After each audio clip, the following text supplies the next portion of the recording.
ఏం చెప్తున్నావు అన్న? ఏంటంటే మనకు కరీంనగర్లో పచ్చట్లు అంటే ఫేమస్. అవునా? ఇదిగో పచ్చట్ల కోసం ఆ, అట్లు తీసుకొచ్చి అవునా? పల్లీలు, ఓకే. ఎల్లిగడ్డ, ఓకే. ఉల్లిగడ్డ, అవును. పచ్చిమిరపకాయలు, ఓకే. ఇట్లా ఉల్లాకు ఎల్లాకు అన్నీ ఉన్నాయి. అవును. ఇవాళ మేము పచ్చడికి వేసుకుంటాం. ఎట్లుంటుందో ఒకసారి సత్తనగా చూపిస్తా. అవును. ఆదిలాబాద్లో టేస్ట్ ఎట్లుంటుందో. ఆదిలాబాద్ నుంచి వచ్చిన అన్న అవును. కరీంనగర్లో ఇది కొండగట్టు కాడ కొండగట్టు మల్లెల కాడ ఫేమస్ సీనన్న అన్నట్టు ఆయన అవుతాడు. ఓకే.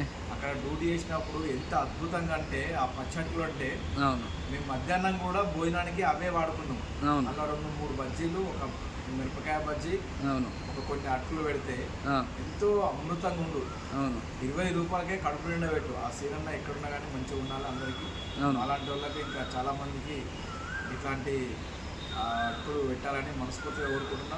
ఓకే. అన్న మీ యొక్క ఇన్స్పిరేషన్ తోటే ఈ యొక్క పచ్చట్లు వేస్తున్నాయి అలా. ఓకే. ఇక పచ్చళ్ళ కోసం తీసుకొస్తున్నా నేనండి. ఓకే. ఇక పచ్చిమిరపకాయలు కొడుతున్నా, ఓకే. ఉల్లిగడ్డ కొడుతున్నా, ఓకే. ఎల్లిపాయ వేస్తున్నా. మరి కాసేపట్లో మీకు వేసినాక వేస్తా. ఓకే. అంతవరకు వెయిట్ చేయండి. ఓకే. ఓకే.